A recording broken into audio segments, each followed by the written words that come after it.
Mheshimiwa Rais, ndugu viongozi na wananchi, kwa kuwa nimepata fursa hii au nafasi hii kuzungumzia masuala ya utulivu na amani katika taifa letu, nataka nitumie pia fursa hii kuwaonya wale wote wanaojiita wanaharakati kwa jina ili wapate kutambulika duniani, lakini kiuhalisia matendo yao ni ya kigaidi. Nataka niseme kidogo tafsiri ya ugaidi.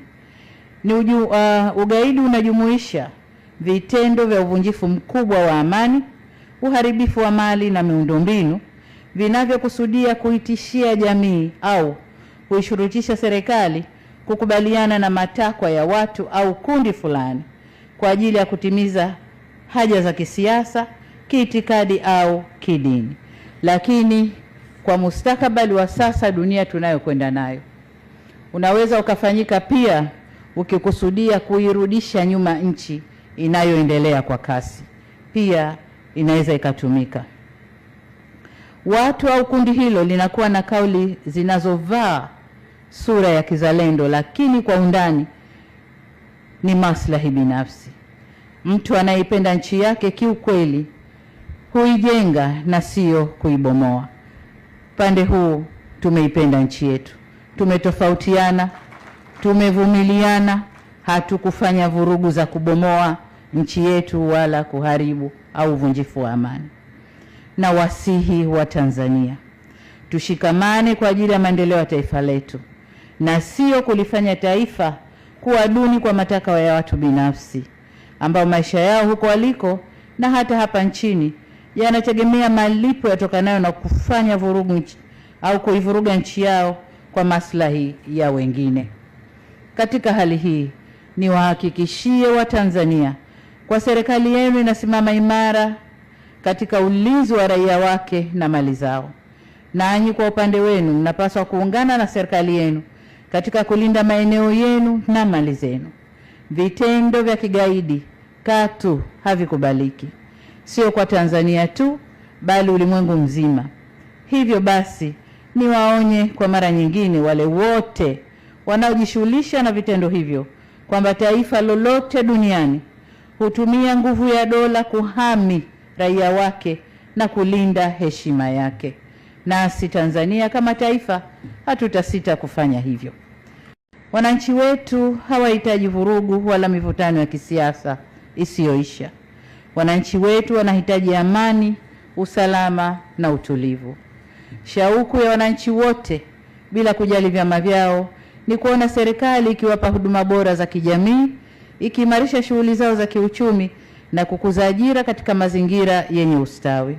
Kazi ambayo kwa hapa Zanzibar imetekelezwa vyema chini ya serikali ya umoja wa kitaifa katika miaka iliyopita. Na hii ndio furaha ya wananchi. Kwa maana nyingine, naweza kusema kuwa penye siasa za chuki na mivutano, baraka za maendeleo hutoweka. Lakini penye siasa za staha na maridhiano, maendeleo hupata nafasi na kuchanua.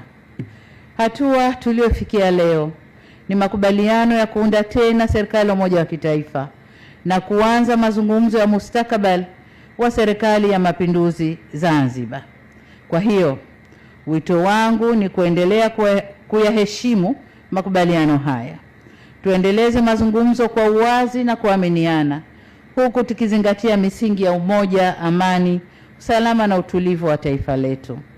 Hekima tuliyoonyesha leo ikalindwe kwa matendo mema ya kesho, na imani tuliyojenga kwa muda mrefu isiangushwe na maneno au mienendo isiyo na tija.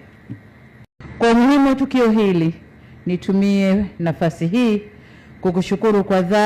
kushukuru kwa dhati uongozi wa Chama cha Mapinduzi na chama cha ACT Wazalendo kwa kukubali kufanya mazungumzo na maridhiano, kwa kutanguliza maslahi ya taifa badala ya maslahi ya vyama au watu binafsi.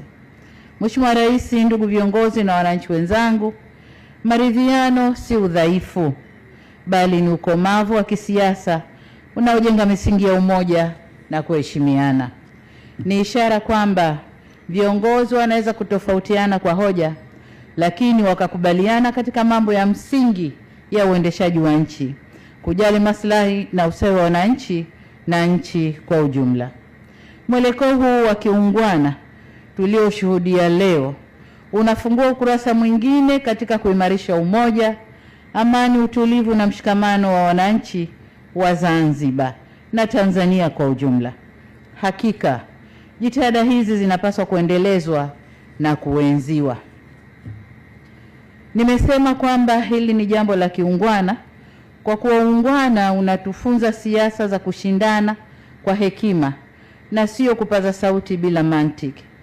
Uungwana unatufunza siasa zinazotanguliza maslahi ya nchi na wananchi wake, na siasa zinazotawaliwa na sauti zenye staha, utu, heshima na utulivu ili kufikia mustakabali wa pamoja wa kitaifa.